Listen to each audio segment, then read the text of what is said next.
Bonjour et bienvenue dans cette nouvelle capsule. Nous vous parlerons des structures de données en algorithmique, plus précisément les tableaux. Les tableaux, tout comme les variables que nous avons vues précédemment, sont des objets qui nous permettent de stocker de l'information. On distingue deux types de tableaux, les tableaux à une dimension et les tableaux à deux dimensions. Nous parlerons premièrement des tableaux à une dimension. Le principe d'un tableau est très simple. On stocke les éléments dans des cases consécutives. Chaque case ou cellule d'un tableau est étiquetée ou représentée par un numéro. Ce numéro doit être un entier positif, c'est-à-dire que nous ne devons pas avoir des nombres négatifs pour identifier une cellule. Et ces entiers suivent un ordre consécutif, commençant par le nombre 0 jusqu'à un maximal donné. Tout comme des variables, l'utilisation des tableaux demande premièrement une déclaration. La syntaxe de déclaration d'un tableau est la suivante. Premièrement, nous avons le mot-clé var, suivi du mot-clé tableau, et ensuite du nom du tableau, ici TAB. Entre côtes, la taille maximale de données que peuvent contenir le tableau et pour finir, le type de données que va contenir le tableau.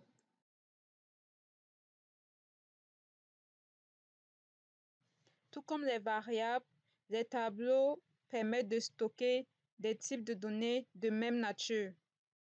Par exemple, nous pouvons stocker dans des tableaux des entiers, nous pouvons stocker des réels, nous pouvons stocker des caractères ou encore de types composés, comme par exemple le type personne qui est composé de nom, de prénom, d'âge.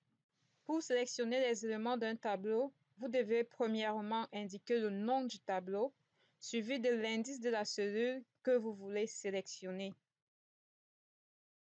Considérons par exemple l'exemple suivant. Nous avons le tableau nommé Tab qui contient un maximum de 4 éléments entiers. L'élément à la position 0 contient 1, l'élément à la position 1 contient 90, l'élément à la position 2 contient 200, l'élément à la position 3 contient 33. Donc, si je fais tab -1, cela ne peut pas se faire étant donné que les indices d'un tableau sont des nombres positifs commençant par 0. Si je fais tab -4, ça aussi, ça ne marche pas étant donné que le tableau est constitué de 4 éléments au maximum et dont le premier élément se trouve à la position 0 et le dernier élément se trouve à la position 3. Donc, dans ce tableau, nous n'avons pas d'élément qui se trouve à la position 4. Cette sélection donc est invalide.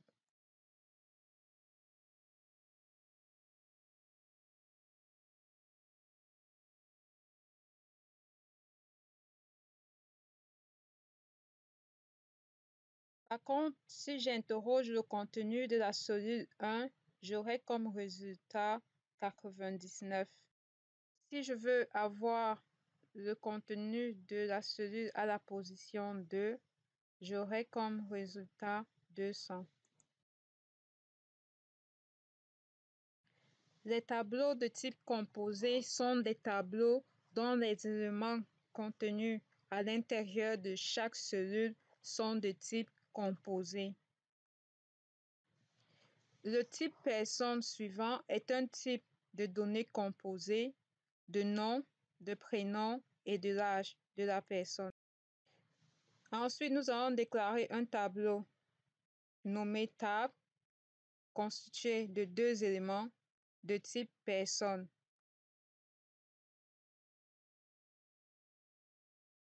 Cela veut concrètement dire que dans chacune des cellules du tableau, on va insérer des éléments composés de type personne, tel que vous le voyez là.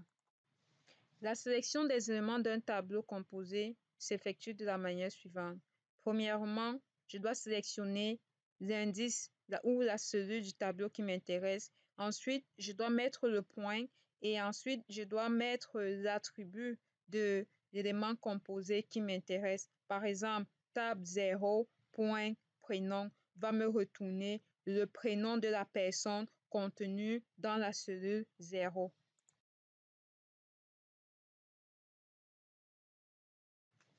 Nous pouvons effectuer des additions, des soustractions, des multiplications, des divisions, des opérations de comparaison sur les éléments d'un tableau.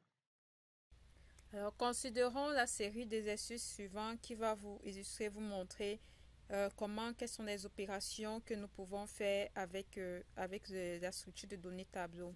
Alors, premièrement, je vais déclarer 3 tableaux. Mon premier tableau va s'appeler tab 1, excusez, de taille 5, d'entier,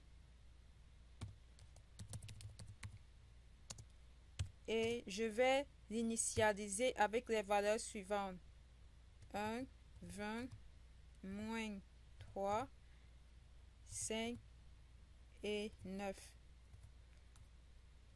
Là, j'ai déclaré mon tableau avec 5 de taille, qui a une taille de 5. Et là, je l'ai initialisé avec ces 5 éléments-là. Ça veut dire que à la position 0, j'ai 1, la position 2, la position 1, j'ai ça, la position 2, j'ai ça, 3, j'ai ça et 4, j'ai ça. Je ne peux pas ajouter un autre élément, par exemple 7, disons 7. Pourquoi? Parce que ici, j'ai déclaré que la taille de mon tableau était 5 éléments. Et là, si je compte les éléments 1, 2, 3, 4, 5, 6, j'en ai 6 éléments. Ceci va créer un bug. Si vous voulez mettre 6 éléments, il faut augmenter la taille au départ ici. Donc là, je vais mettre 5 et je vais enlever ceci. D'accord? Ensuite, ce que je vais faire, je vais aller créer mon deuxième tableau.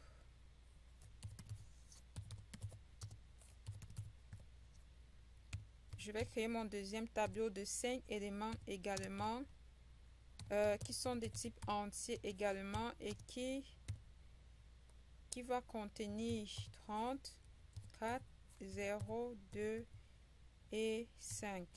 0, 2 et 6. Et là, je ferme l'initialisation. Et ensuite, mon tableau tab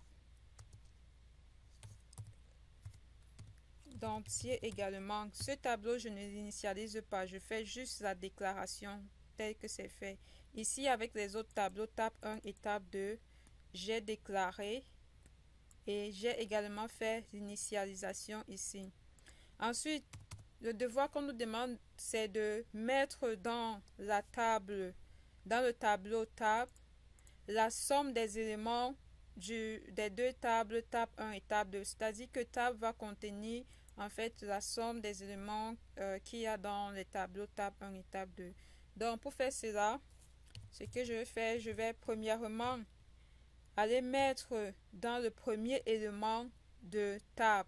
Donc dans tab, et pour indexer, pour sélectionner le premier élément de tab, qu'est-ce qu'on fait? On met le nom du tableau qui est tab. Ensuite, on met l'indice de la cellule qu'on veut référencer. Donc, je commence par la cellule 0. Voilà, là, j'ai indexé la cellule 0. Et quand je fais ceci, je vais l'assigner une valeur. Alors, la valeur que je vais l'assigner, c'est quoi? Ça sera l'élément qu'il y a dans la cellule. Excusez, l'élément qu'il y a dans la cellule 1 à la position 0 également.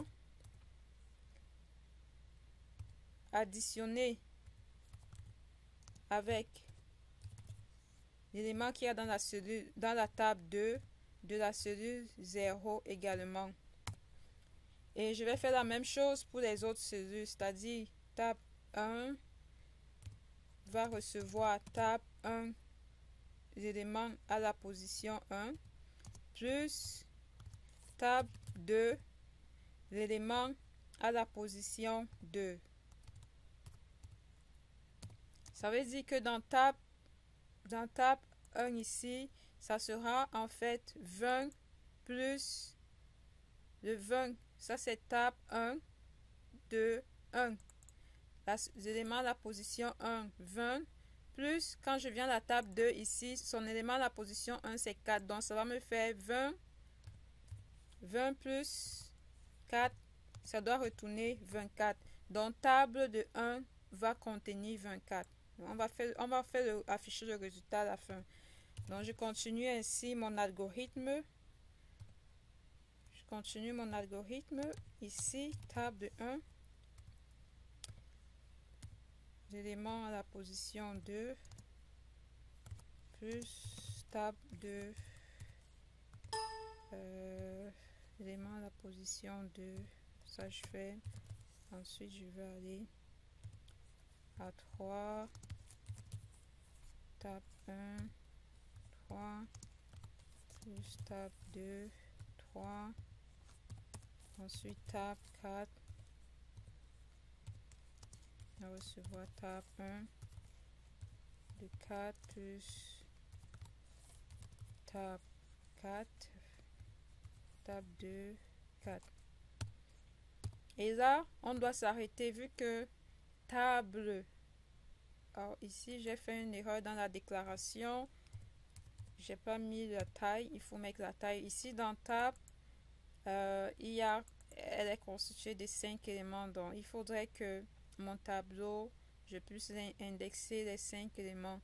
Donc, en faisant table de 5, cela ne marcherait pas, bien évidemment, parce que ce tableau n'a pas une cellule indexée à la position 5. Donc, je m'arrête là. À la fin, table va contenir les valeurs suivantes. Donc, si je fais 1 plus 30, à la position 1 ici, il y aura 31 comme résultat. 20 plus 4, il y aura 24 ici comme résultat. 3 plus 0, moins 3 plus 0, il y aura moins 3. Ici, 5 plus 3, il y aura, ça va me faire 8. 9 plus 6, ça va me faire 15. Ça, c'est le résultat final. Je vous affiche juste le résultat final, mais l'algorithme voici l'algorithme ici. Et à la fin de ces instructions, tab contient, je vous affiche juste ce que tab va contenir dans la mémoire de la machine.